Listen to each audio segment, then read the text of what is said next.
के अंदर वह कौन व्यक्ति होगा जिसने त्रिफला का नाम नहीं सुना हो। मैं समझता हूं यदि हम त्रिफला को नहीं जानते हैं तो कहीं इस देश की जो माटी का सौभाग्य है वो हमें नहीं मिला। यह अलग बात है कि आज वह त्रिफला चूर्ण भी शुद्ध नहीं मिल पाता है, क्योंकि लोग कहते हैं मिलावट का जमाना है। हमारे यहाँ के रहने वाले देशवासी संवेदनशील हैं। ये संवेदनाओं का देश है, भावनाओं का देश है। हम संवेदनाओं को और भावनाओं को समझते हैं और उनका सम्मान करना जानते हैं, और विश्वास पर यह दुनिया चल रही है। तो हमें निश्चित रूप से जो देश के लिए अहितकारी जो कर्म हैं, जो ऐसे जो लोग हैं, उनके लिए तो बहुत कड़ी से कड़ी सजा देनी चाहिए, कड़ी सजा मिलनी चाहिए। परंतु हम स्वयं भी उन आयुर्वेदिक विधाओं में कहीं कोई अशुद्धता न रहे, कहीं कोई कमी न रहे, कहीं कोई गुणवत्ता में न्यूनता न रहे, इसका भी हम ध्यान रखें। होता क्या है कि हम अल्प परिश्रम से जिन काष्ठ औषधियों को बाजार से प्राप्त करते हैं, तो कभी कभी वो औषधियां ज्यादा गुणकारी नहीं हो पाती हैं। तो काष्ठ औषधि की गुणवत्ता बनाना भी देशभक्ति के लिए एक जरूरी कार्य है। इन आयुर्वेदिक औषधियों की उपलब्धता करना भी एक देश के राष्ट्र के लिए मैं समझता हूँ एक बहुत बड़ी सेवा है। उसी सेवा की भावना से कि पूरे देश के लोग, मेरे देश के वासी निरोग हों, स्वस्थ हों और विविध तरह के जो पीड़ा से वो व्यथित हैं, पीड़ित हैं, उन पीड़ाओं से निश्चित रूप से वह मुक्त हों। यही हमारी पवित्र भावना, यही श्रद्धेय स्वामी रामदेव जी महाराज का जो एक संकल्प है, रोग मुक्त भारत, स्वस्थ भारत। स्वास्थ्य हमारा जन्म सिद्ध अधिकार है। निश्चित रूप से स्वास्थ्य ही एक ऐसी चीज है जिस तरह से मैं कहता हूँ कि ऑक्सीजन के ऊपर, प्राणवायु के ऊपर परमात्मा ने सबके लिए एक समान रूप से बांटा हुआ है, सबके लिए समान रूप से दिया हुआ है। इसी तरह से स्वास्थ्य भी मैं समझता हूँ परमात्मा की तरह से तरफ से हमारे लिए गॉड गिफ्ट है। उसको संभाल के रखना, उसको बना करके रखना हमारा कर्तव्य है। यह तो उस प्रभु की विचित्र लीला है, माया है कि उस रोगों के निराकरण के लिए भी इस संसार के अंदर औषधि रूप में विविध जड़ी बूटियां, औषधियां हमारे को इस देश ने दिया है, परमात्मा ने दिया है। तो हम आज बात करने जा रहे हैं इस पौधे के संदर्भ में। यह वास्तव में पौधा नहीं है, यह एक विशाल वृक्ष की यह एक टहनी है। हम इस वृक्ष को जानते हैं टर्मिनेलिया बेलेरिका। वास्तव में यह एक दिव्य गुणों से परिपूर्ण वृक्ष है, जिसको हम जानते हैं बहेड़े के नाम से। बहेड़े का यह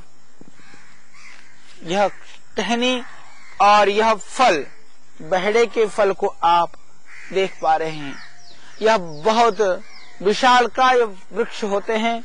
लगभग इसकी ऊंचाई 80-90 फीट तक भी होती है और बड़े विशाल। और एक एक वृक्ष के अंदर क्विंटलों में नहीं, टनों में जो बड़ा पेड़ होता है, टनों में फल लगते हैं।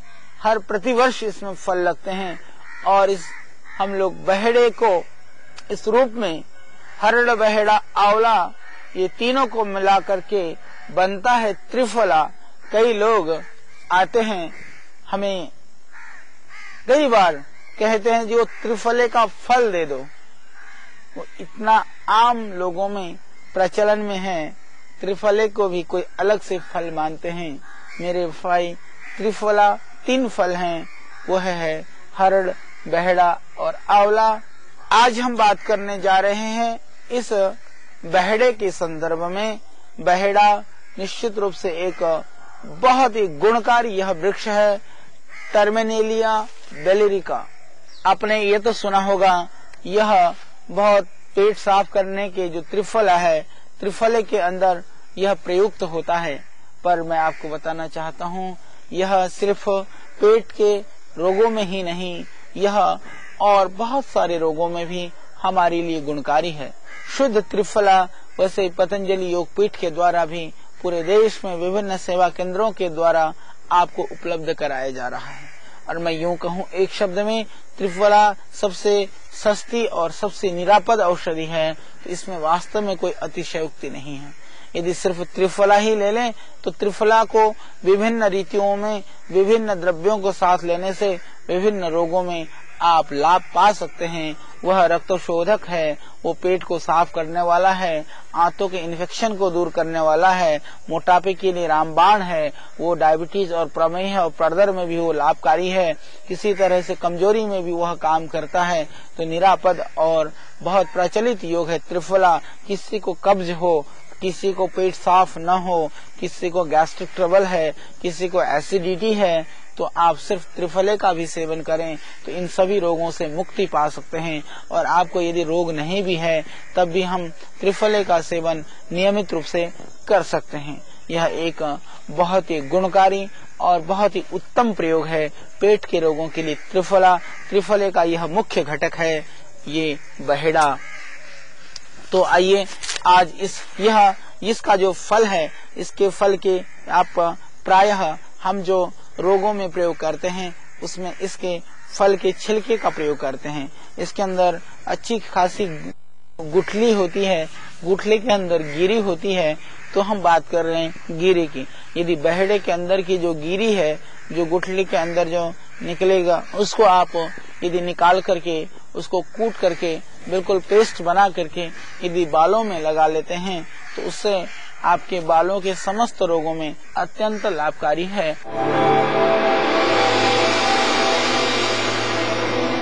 आस्था के पावन ज्ञान प्रवाह में अभी लेना होगा हमें एक छोटा सा विराम।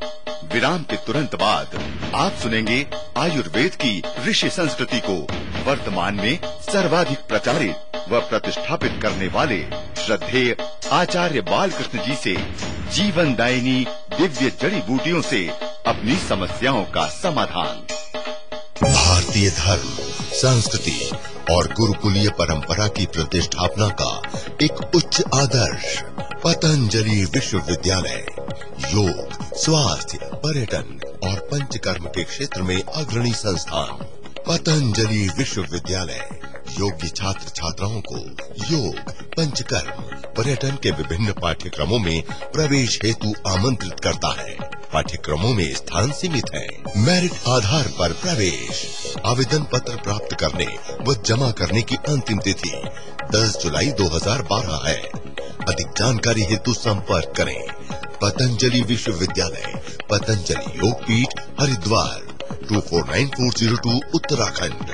Phone 01334 242 email uopyp2009@gmail.com। Gurukul Kishangarh Ghaseda श्रद्धेय स्वामी रामदेव जी महाराज हरियाणा प्रांत में शिक्षा के क्षेत्र में अग्रसर है। यहाँ के बच्चे ज्ञान एवं शिक्षा दृष्टिकोण से पूरे हरियाणा में सबसे आगे हैं। गुरुकुल में प्राचीन व आधुनिक शिक्षा का समन्वय करके विद्यार्थी का सर्वांगीण विकास किया जाता है।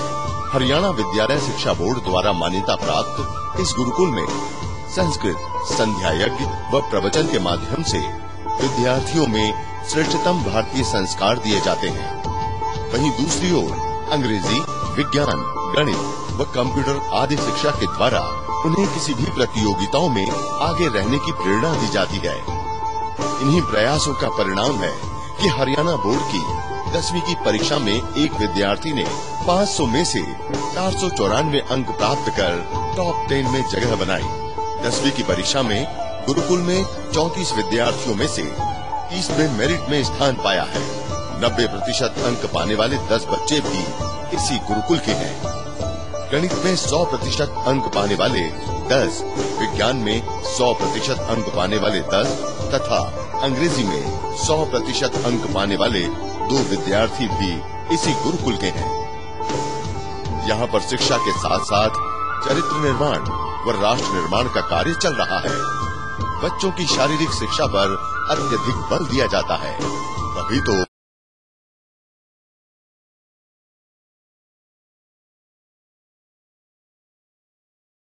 एकदम साफ, जिसमें आप चंदन आदि घिसते हो या इस तरह का कोई साफ सी जगह पर उसको घिस करके और उसमें थोड़ा शहद मिला लें, बहेड़े के पेड़ के छिलके को घिस करके आंख पर, तो वो आंख के लिए एक बहुत ही गुणकारी और दिव्य औषधि है। आपके नेत्र रोगों के लिए यह अत्यंत रामबाण है। इसके अतिरिक्त बहुत सारे लोग काफी परेशान होते हैं पुरानी खांसी से।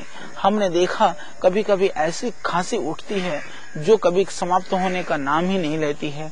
बहुत सारे अपने दवाइयां कर ली हो, बहुत सारे वैद्यों और हकीमों को आपने दिखा दिया हो। हालांकि आयुर्वेद में खांसी के लिए बहुत सारी अच्छी औषधियां हैं, बहुत सारे सिरप हैं, बहुत सारे क्वाथ हैं। हम लोग भी स्वासारी क्वाथ करके एक क्वाथ देते हैं। कितनी भी भयानक खांसी हो, कफ हो, और आपको यदि किसी भी तरह से श्वास की भी परेशानी है तो उसमें भी वह अत्यंत गुणकारी है।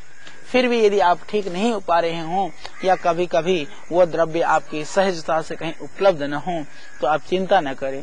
आप पंसारी के यहाँ जाइए और जहाँ ये जड़ी बूटियां मिलती हैं वहां से आप सिर्फ बहेड़े का जो फल का छिलका है, जहाँ पंसारी के यहाँ मिलता है, आप थोड़ा सा ले आए, 50-100 ग्राम। उसमें से आप 1-2 टुकड़े को, साफ सा टुकड़ा हो, उसको साफ करके या धो करके भी छाया में सुखा दें।